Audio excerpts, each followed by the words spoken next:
The moving truck pulled away just as the sun dipped behind the tree line, leaving me standing on the cracked driveway of what I thought was a fresh start. The house loomed ahead of me, its peaked roof cutting a jagged shape into the evening sky. It wasn't much to look at. Faded paint, shutters hanging loose, windows dulled with years of dust.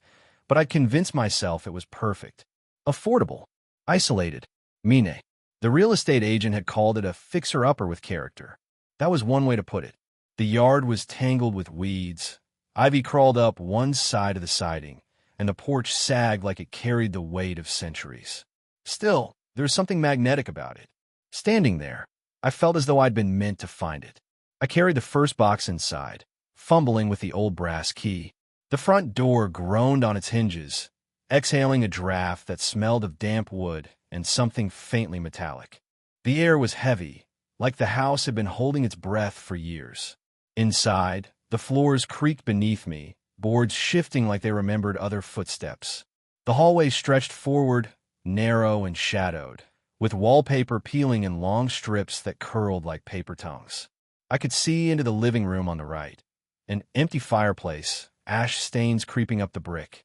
On the left, a staircase rose into darkness, the banister polished smooth by countless hands.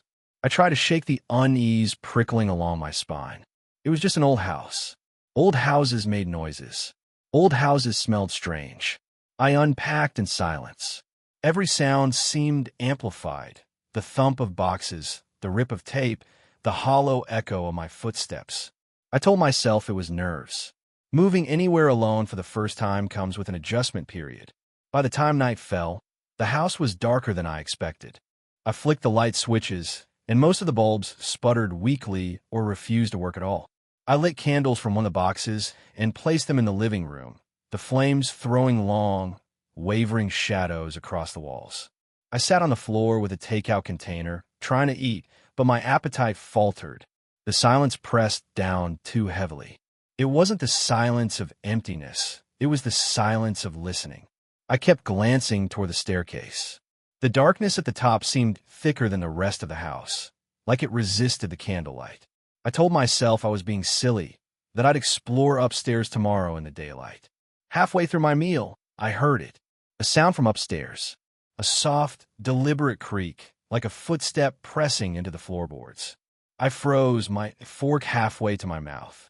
The candle flames wavered, though there was no draft. My first thought was that someone had broken in, maybe a squatter who thought the house was abandoned. My chest tightened. I waited, listening. Nothing followed. Just silence again. I forced myself to stand, gripping the fork like a weapon, and move toward the staircase. "Hello," I called, my voice unsteady. "Is someone there?" The house didn't answer. I climbed 2 steps, and the wood moaned beneath me. My heartbeat thundered in my ears. At the landing, the darkness pressed closer, swallowing the faint candlelight from below. I hesitated. Then, from above, a new sound. A soft, dragging noise, like something being pulled slowly across the floor. I bolted back down the stairs, slamming my knee against the banister. I grabbed my phone, fumbling with the flashlight app, but when I shined the beam upward, the staircase was empty. I didn't go back up that night. Instead, I locked my bedroom door on the first floor and slept on top of the covers, fully dressed with the lamp on. My eyes refused to close. Every time I drifted, a creak or sigh of the house yanked me awake. At some point, I must have dozed off because I woke to find the lamp dead and my phone battery drained. The room was pitch black, and then, in the dark, I heard the sound again. The dragging, coming from the hallway just outside my door. The dragging sound in the hallway froze me where I lay. My breath caught in my throat, and I gripped the edge of the blanket like it could protect me. It was slow, deliberate, moving from one end of the hall toward my door. I told myself it was pipes, the house settling, some mundane explanation, but deep down I knew better. The rhythm was too measured, too intentional. The sound stopped just outside my room. My skin prickled. I stared at the thin line of light at the bottom of the door, waiting for shadows to break it. Nothing moved. Minutes dragged on, stretching into what felt like hours. My muscles cramped from staying so still. When I finally dared to breathe again, I whispered to myself, "It's nothing. You're just imagining it. But I wasn't, because the next morning when I opened the door, the carpet outside bore faint marks, two parallel streaks etched into the fibers, as though something heavy had been pulled along. They trailed down the hall and vanished at the base of the staircase. I stood there for a long time, staring at those lines, my heart hammering. Then I forced myself to laugh. Old stains, I muttered. Probably always there. But even as I said it, I knew I was lying. The day brought a false sense of normalcy. Sunlight filled the house, softening its edges. I unpacked boxes, cleaned, tried to distract myself. Yet no matter what room I was in, I felt watched. Not by neighbors, there were none for miles, but by the house itself. Whenever I turned suddenly, I thought I caught movement just at the edge of my vision. Curtains stirring without wind. Shadows shifting against the walls. The mirrors reflected angles that seemed slightly off. By evening, my nerves frayed again. I debated calling a friend, but what would I say? Hey, my house feels like it's staring at me. They'd laugh, tell me it was stress. Maybe they'd be right. That night, I double-checked every lock. I wedged a chair under my bedroom door and left my phone charging by the bed. The lamp cast a soft circle of light that I prayed would hold the dark at bay. I lay down, forcing my eyes shut. For a while, there was nothing but silence.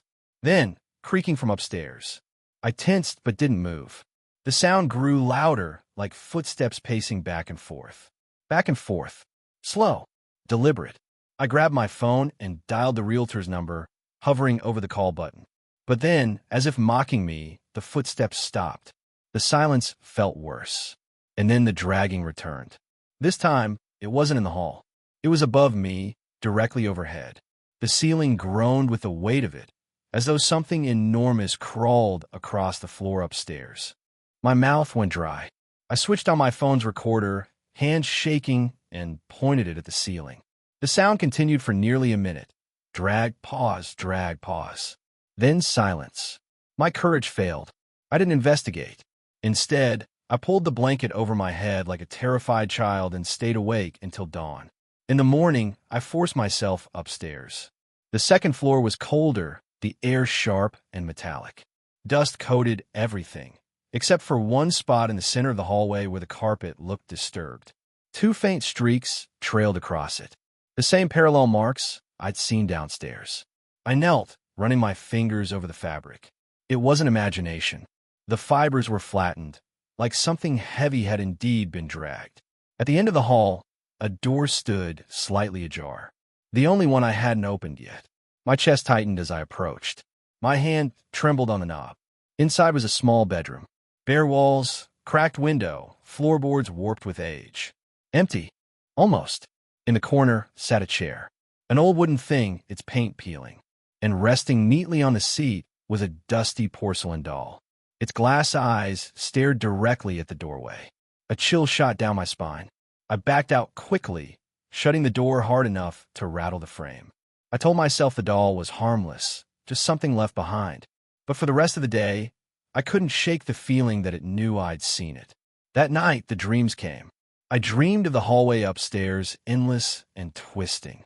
Doors lined both sides, each cracked open, and from each leaked whispers. 1,000 hushed voices calling my name, urging me deeper. At the end of the hall sat the chair, and on it the doll, its porcelain face cracked, its eyes alive. I woke drenched in sweat, heart racing.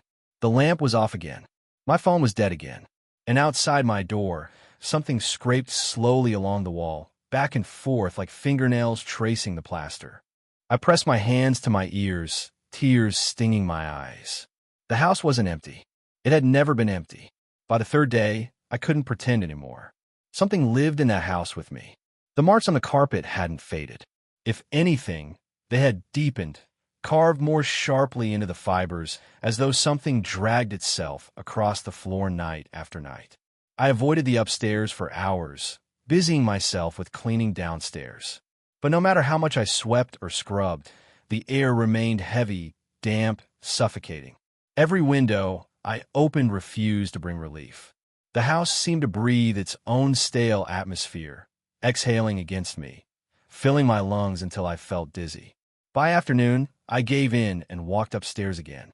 The bedroom door, the one with the doll, was open. I was sure I'd shut it. The chair still sat in the corner. The doll still stared forward, its porcelain cheeks cracked faintly in the sunlight. But it was no longer sitting straight. It leaned slightly to the left, its head tilted as if listening. A chill swept down my arms. I closed the door quickly, this time twisting the old lock in the knob. But as I turned away, I heard it. A faint, high-pitched tap, like porcelain knuckles rapping softly against wood. I forced myself downstairs and didn't return. That evening, I tried to research the house. With my phone charged, I searched property records, old news clippings, anything that might explain the weight pressing down on these walls. But information was scarce. The house was over a century old, passed through countless owners. A few mentions of foreclosures, estate sales, but nothing obvious. No reported crimes. No folklore attached to it. Still, there were gaps, long stretches of unaccounted years where ownership records seemed deliberately missing. That night, I couldn't stop staring at the staircase. Every creak of the boards above made me flinch. The doll was locked away, but I swore I could hear faint tapping drifting down the stairs, irregular like impatient fingers on wood. I fell asleep on the couch, too afraid to return to the bedroom. My dreams picked up where the last had left off. The endless hallway again. Doors ajar. Whispers calling. But this time, the voices were louder, clearer. Not just murmurs, but words. Come back. Don't leave us. You belong here. At the end of the hallway sat the doll. Only it wasn't porcelain anymore. Its skin was pale and cracked, its hair thin and matted, its eyes human. Too human, glassy with hunger. I woke gasping. The candle beside me burned to nothing. And then I heard the creaking above me. Slow, deliberate footsteps, moving from one side of the upstairs hall to the other. I forced myself to sit up, to whisper into the empty room. Who's there? Silence. Then a soft thud against the ceiling, directly overhead. I grabbed my phone, hands trembling, and turned on the flashlight. The beam cut through the shadows, landing on the staircase. For a moment, I thought I saw it. A shape at the top of the stairs. Small, child-sized. But as soon as the light touched it, it dissolved into the dark. The next morning, the upstairs bedroom door was open again. The lock twisted, the knob turned. And the doll had moved. It no longer sat in the chair. It now rested neatly on the floor, facing the doorway. Its head tilted farther than before, its painted lips cracked into what looked almost like a smile. My stomach lurched. I backed away slowly, refusing to touch it, refusing to acknowledge it. But as I descended the stairs, a thought gnawed at me. I hadn't placed the doll there. I hadn't unlocked that door. And yet the doll wanted to be seen. That night, the dreams returned with brutal clarity. The hallway stretched on endlessly, but now the door slammed shut behind me as I passed. The whispers grew frantic, layered, impossible to separate. At the end of the hall, the doll waited again, but this time, it rose from the chair. Its porcelain face cracked fully down the middle, revealing darkness inside. And when it spoke, its voice was layered too, dozens of voices overlapping into one. You shouldn't have come here. I jolted awake, drenched in sweat, my chest heaving. And from upstairs came the sound again. Not dragging, not tapping, but laughter. High-pitched, thin, echoing down the stairwell. I told myself I'd leave in the morning. Pack what I could, call a hotel, abandon the house, and never look back. The plan gave me enough courage to get through breakfast, though my hands shook so badly I could barely hold the mug. But when I tried to open the front door, the key wouldn't turn. The knob rattled beneath my grip, but the lock held firm. I yanked, shoved, even threw my shoulder against the door. It wouldn't budge. Every window I tried was the same. The latches jammed. The glass wouldn't crack no matter how hard I struck it with a chair. The house wasn't letting me out. By afternoon, I collapsed in the living room, breathing hard, my knuckles raw. My phone battery had drained again, though I hadn't touched it since morning. That was when the tapping began. Soft at first from upstairs, then louder, faster, like a dozen porcelain fingers drumming on wood. I cover my ears, whispering to myself, "It's not real, it's not real." But then I heard it clearly, the laughter again, high, shrill, childlike, floating down the staircase. The doll, I forced myself up, fury mixing with fear. I stormed upstairs and shoved the bedroom door wide. The chair was empty. The doll was gone. A sound made me freeze. Behind me, I turned slowly. The doll sat neatly at the top of the staircase, facing me, its head tilted farther than before, the crack in its porcelain cheek splitting wider. Its painted smile seemed sharper. I stumbled back into the room, slamming the door shut. My pulse thundered in my ears. I didn't move until dusk fell. When I finally opened the door again, the doll was gone. That night, the house came alive. The footsteps overhead returned, heavier now, as though more than one set. Doors slammed on their own. The air filled with whispers. Urgent, frantic, dozens of voices overlapping in the dark. I pressed myself against the wall, covering my ears, but the voices only grew louder. They weren't outside me. They were inside. Stay. Forever.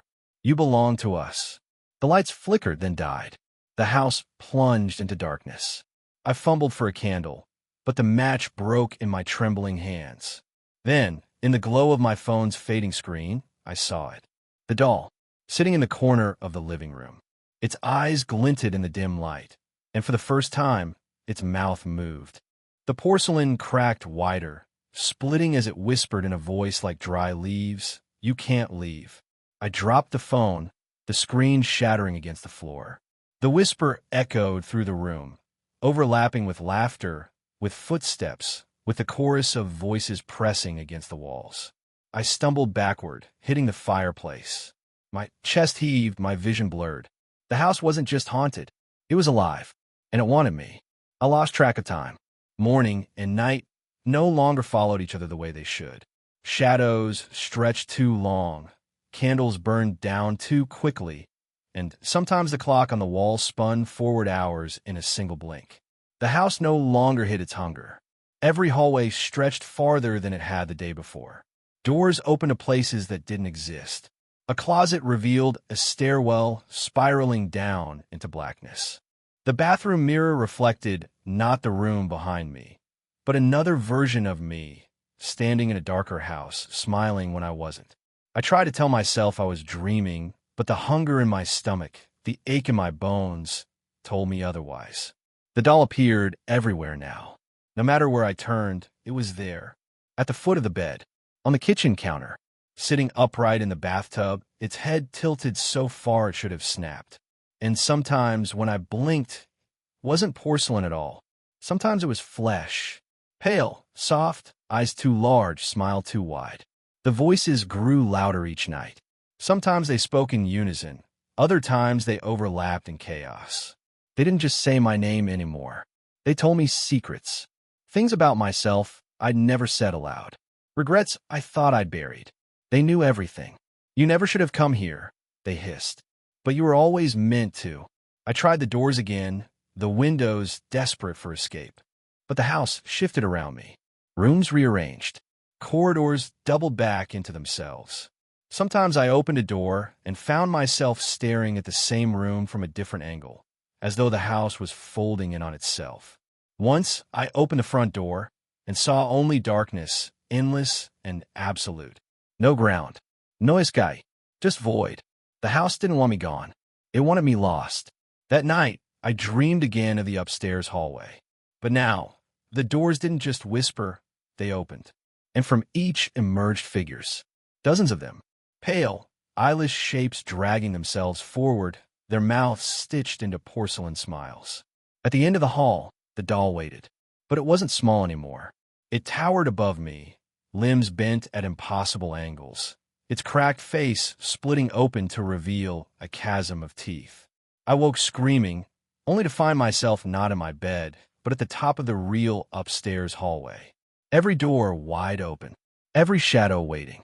And down the hall, in the room where the doll belonged, the chair rocked slowly back and forth. Empty. Something shifted behind me.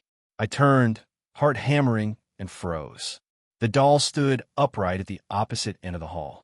Not sitting, not tilting, standing. Its cracked porcelain face split wider, the grin stretching impossibly far. "You belong to us," it whispered in the overlapping voices of every dream I'd ever had inside this house. and the hallway stretched longer, pulling me toward it. No matter how I fought, my feet slid forward, dragged by something unseen. The walls rippled like fabric, the air grew heavy, and the doll's grin widened until it wasn't a doll at all anymore, until it was the house itself, and the house was smiling at me. The hallway stretched endlessly, my legs sliding forward no matter how I tried to resist. The doll's cracked face loomed ahead, its grin widening until it filled the space, until the very walls curved toward it. I clawed at the air, at the peeling wallpaper, at anything that could anchor me, but the floor beneath me tilted, pulling me closer. My lungs burned, my throat raw from screaming. The voices swelled, no longer whispers but a thunderous chorus. Stay, stay, stay. And beneath them, one clear voice, steady and cold. The house itself. You are home. I stumbled into the room where it all began. The chair waiting, rocking gently as though someone had just stood. The air reeked of dust and something sweet, almost rotten. The doll was gone, but I knew better. It wasn't gone. It was everywhere. The walls pulsed faintly, like veins beneath skin. The floorboards swelled with each breath. And in the distorted reflection of the cracked window, I saw not myself, but rows of faces. Pale, hollow, stretched into porcelain grins. All of them trapped here. All of them waiting. My body shook violently. I forced myself to shout, "What do you want from me?" The voices answered as one. The floor split open beneath my feet. Not into earth, not into foundation, but into darkness, endless and yawning. I clung to the chair, my knuckles white, as the void pulled at me. From its depths rose hands. Small hands, dozens of them, child-sized, porcelain and flesh mixed, reaching, clawing, pulling. Their touch was ice and fire at once, searing through me. I screamed, thrashing, but the grip tightened. And then I heard laughter. Not distant, not faint, but right in my ear. The doll's voice, high and sharp, overlapping with every other voice. You can't leave. You never leave. You were always here. The floor gave way. I fell. Through darkness, through whispers, through the echo of my own heartbeat. I fell until there was nothing left to fall into, until I hit the ground hard enough to drive the breath from my lungs. I opened my eyes. I was lying on the living room floor. Sunlight streamed through the window. The front door stood open. For a moment, I thought it was over. I thought I'd woken from a nightmare. I stumbled to my feet, dizzy, rushing for the door. The world outside looked impossibly bright, impossibly normal. I crossed the threshold, choking back tears of relief, and froze, because the street beyond wasn't my street. The trees weren't the same. The air didn't smell the same. The sky hung lower, dimmer, painted in strange hues. And when I turned back to look at the house, it wasn't the same house at all. The windows were different, the roof taller. The walls breathed faintly, as though alive. And in the upstairs window, something stared back at me. A face. My face. Smiling. I staggered backward, my stomach twisting. Behind me, the world dissolved into shadow. The ground melted into void. The house remained, the only thing solid. And then the door creaked shut on its own. I ran to it, pounding, screaming, but the handle didn't turn. Through the glass, I saw my reflection inside, calm, seated in the chair, the doll cradled gently in my arms. It tilted its head at me, and it smiled.